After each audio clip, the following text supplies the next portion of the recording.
Bienvenue dans le podcast Trends Bourse avec un regard sur l'actualité économique et vos investissements par Gaël Poncelet, journaliste chez Canal Z, et Guy Legrand, journaliste chez Trends Tendance.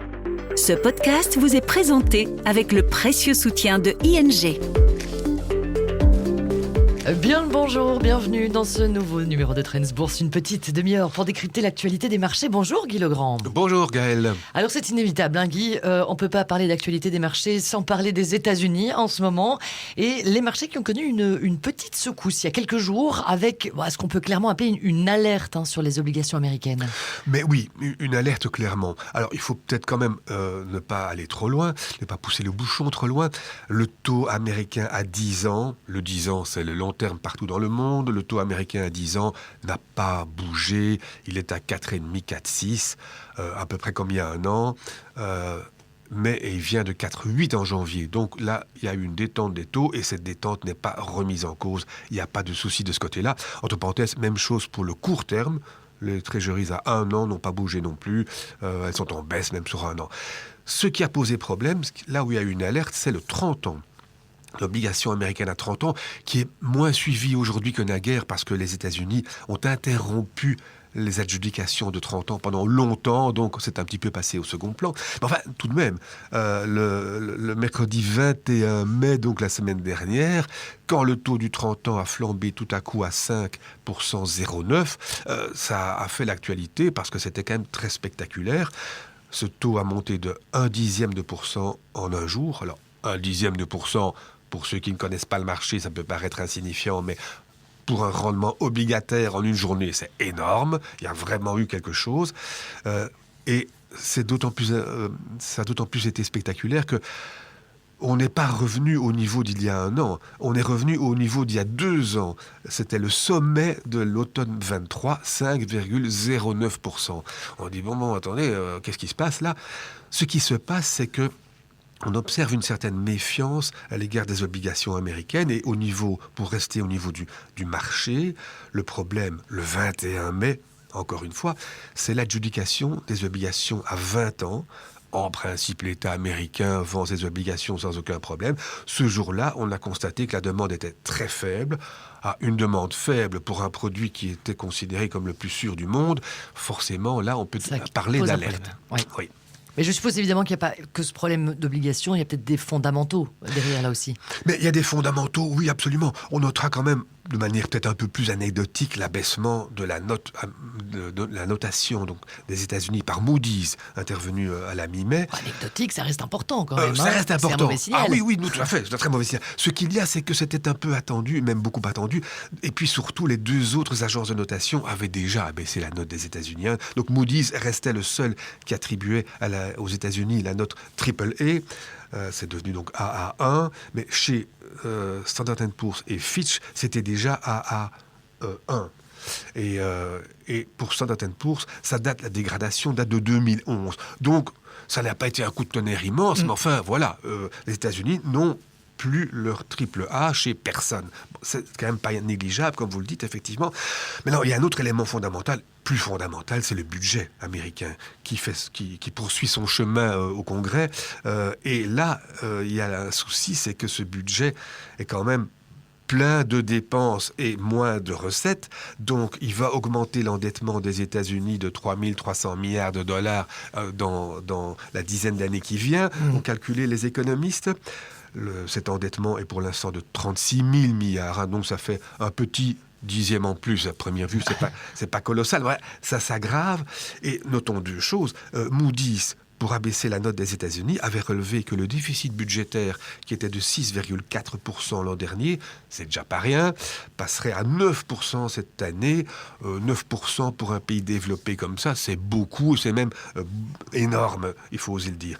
Deuxième petit élément, Scott Bessent, secrétaire d'État au Trésor, a quand même envoyé une lettre au Congrès en disant « Dites les gars, il faut absolument que vous votiez le plafond, le rehaussement du plafond, sans quoi on est vraiment très très mal. » Alors, le rehaussement du plafond et le problème de paiement des États-Unis, c'est déjà arrivé, ça arrivera encore. Enfin, ça fait quand même beaucoup d'alertes en peu de temps.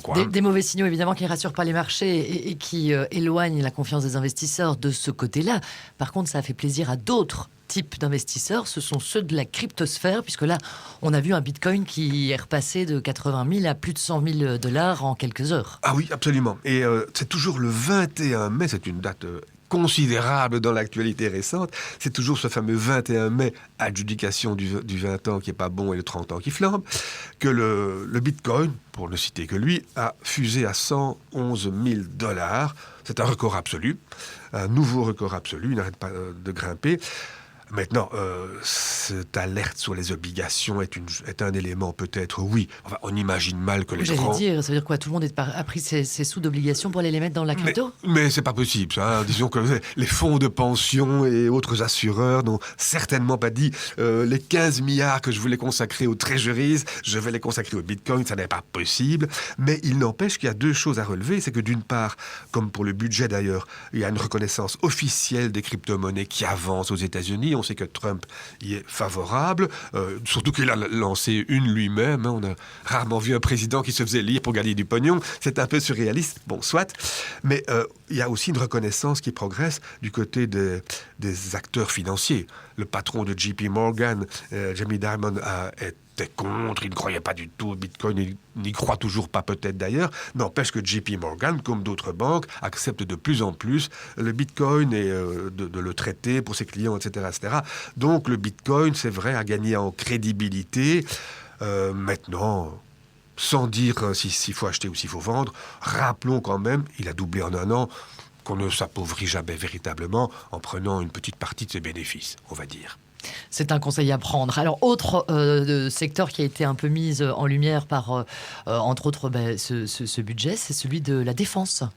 Mais tout à fait, l'accent est beaucoup mis sur la défense dans le budget de M. Trump.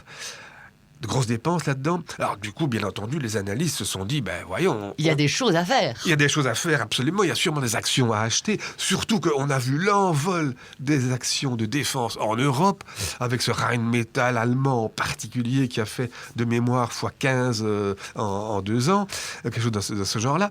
Et aux États-Unis, pas du tout, justement. Elle dit, tiens, mais il y a peut-être vraiment quelque chose à faire. Et tout de suite, on a cité Lockheed Martin, Northrop Grumman, ces entreprises qui sont dans l'aviation, dans les missiles, systèmes de défense, etc., et qui n'ont rien fait. En un an, ces actions n'ont absolument pas progressé. Donc là, c'est vrai qu'on peut imaginer qu'il puisse avoir un effet de rattrapage, peut-être pas avec l'ampleur que l'on connaît en Europe. En Europe, on partait de zéro quasiment, tandis qu'eux vendent dans le monde entier depuis toujours, enfin, depuis longtemps, etc. Mais pourquoi pas, effectivement, mais oui. Alors, je sais que j'aime bien vous faire répéter, mais je pense à notre auditeur dans sa voiture qui n'avait pas de quoi noter. Est-ce qu'on peut juste répéter peut-être les valeurs à surveiller?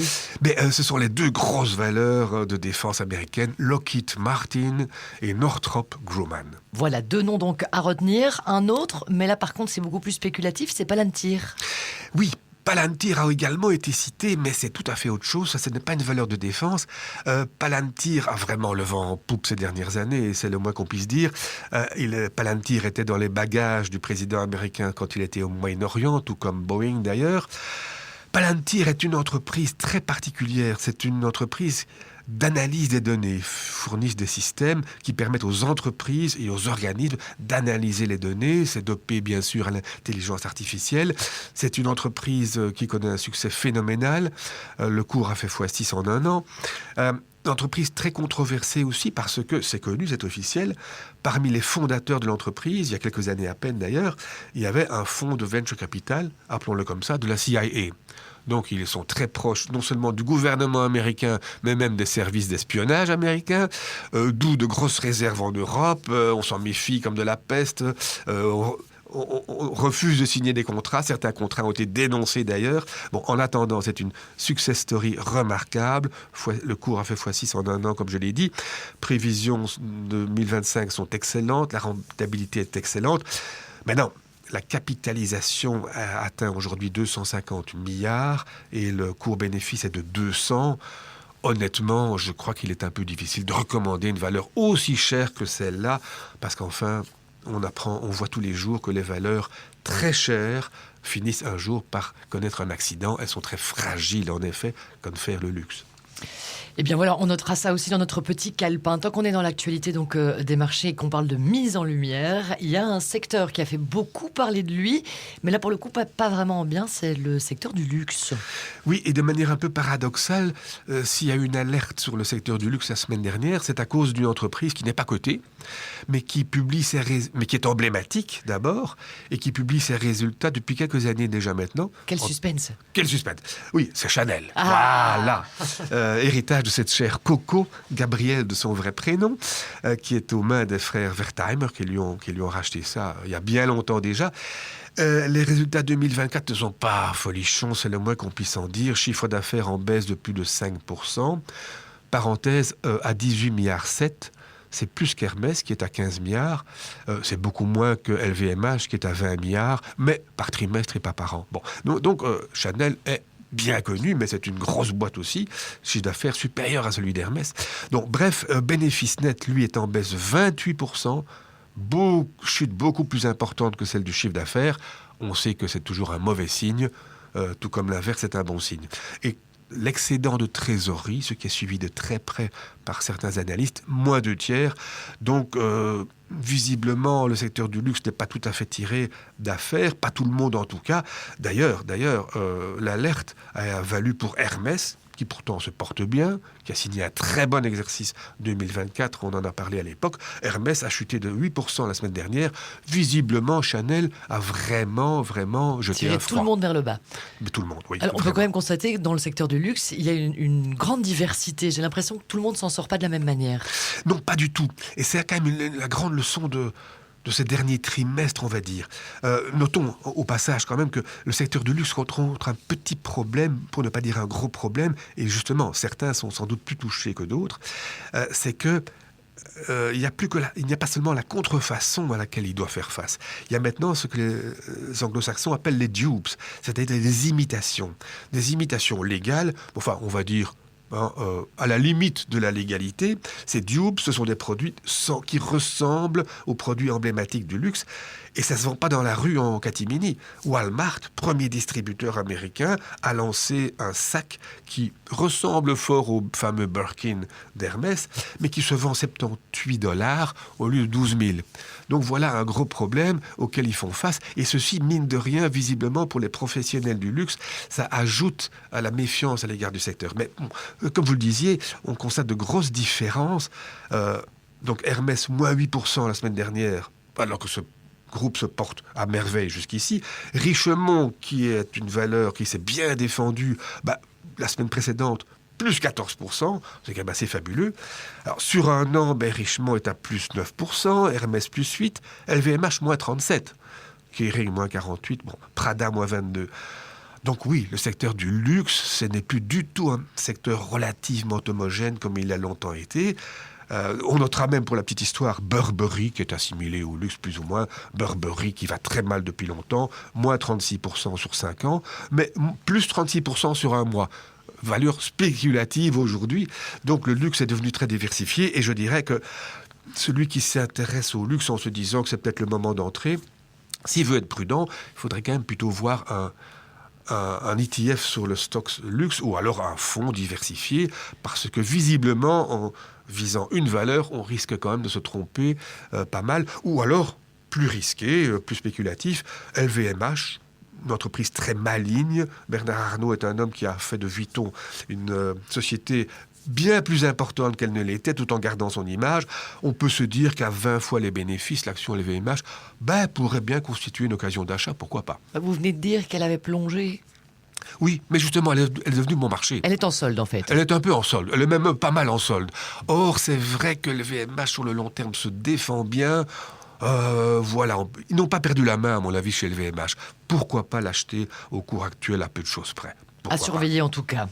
Quelle leçon, Guy, on pourrait tirer de toute cette actualité riche et variée et parfois même inattendue quand même? Mais oui, un peu inattendue, cette alerte sur les obligations américaines. Là, je crois qu'il faut y revenir parce que, on a dit tout ce qui s'était passé, mais il se passe quelque chose d'assez fondamental. Donc cette méfiance, c'est assez nouveau. Jusqu'ici, tout le monde faisait confiance aux obligations américaines. Les Chinois, un peu moins, ils ont pas mal vendu leur important portefeuille. Les Chinois qui, entre parenthèses, avec cet important portefeuille, sont capables de manipuler le marché. Et on peut se demander si le flash crash d'avril n'était pas de leur fait. On n'en sait trop rien, soit. Mais il y a une méfiance à l'égard des obligations et aussi du dollar. On a constaté que ces grands investisseurs institutionnels qui étaient passés en partie des actions américaines aux actions européennes en début d'année, suite à la baisse forte de Wall Street, sont passés aussi récemment aux obligations européennes. Alors, bon, elles rapportent moins. Le rendement du Bund allemand, c'est quand même presque 2% de moins que le Treasury à 10 ans américain. Oui, mais si le dollar baisse, et c'est ça la grande crainte aussi, l'alerte sur les obligations, c'est que le dollar est en train de baisser, et apparemment, le président Trump veut faire baisser le dollar.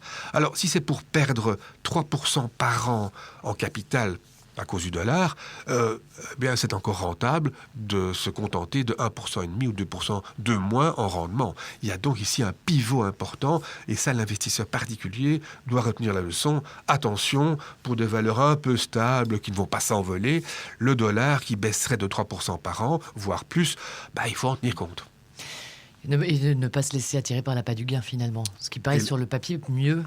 Oui, mais des rendements qui sont vrais au niveau du coupon annuel, mais pas du capital. Et ça, c'est un piège assez classique. Plein de bons conseils dans ce numéro de Trends Bourse, que je vous invite évidemment donc à réécouter. Si vous étiez au volant de votre voiture et que vous n'avez pas pu noter, vous pouvez réécouter également tous les autres épisodes. Guy, nous, on se retrouve dans 15 jours. Absolument. Pour un nouveau décryptage de cette actualité qui est très riche en ce moment. Merci à vous pour votre fidélité. Merci, Guy Legrand. Et à dans 15 jours. À dans 15 jours. Nous écoutons maintenant l'intervention d'un expert en investissement de ING avec son analyse de la situation économique actuelle. Bonjour, cette semaine je vais vous parler de l'évolution des taux d'intérêt aux États-Unis. Ces derniers ont en effet augmenté sur l'ensemble de la courbe des taux et le taux à 30 ans a même franchi la barre symbolique des 5%, un niveau qui n'avait plus été atteint depuis 2007. Plusieurs facteurs expliquent cette hausse des taux d'intérêt. Tout d'abord, les inquiétudes liées à la politique commerciale des États-Unis qui font craindre une accélération de l'inflation. Ensuite, les préoccupations concernant la politique budgétaire américaine. En effet, le déficit budgétaire atteint actuellement 6,5% du PIB et les ambitions de l'administration américaine de réduire encore l'impôt sur les sociétés de 21 à 15% pourraient aggraver ce déficit, ce qui inquiète les marchés obligataires. Par ailleurs, la Fed réduit la taille de son bilan, diminuant ainsi ses achats mensuels sur les marchés obligataires de quelques 5 milliards de dollars. Enfin, on observe une défiance généralisée des investisseurs étrangers vis-à-vis des actifs américains. Cela se manifeste notamment par la baisse du dollar et du S&P 500, ainsi que par la réduction de l'exposition des investisseurs étrangers aux treasuries américains. Tous ces éléments entraînent une hausse des taux, mais aussi une hausse de la volatilité sur les marchés obligataires américains, ce qui est inhabituel dans un contexte de crainte pour la croissance économique où les obligations souveraines sont généralement recherchées par les investisseurs.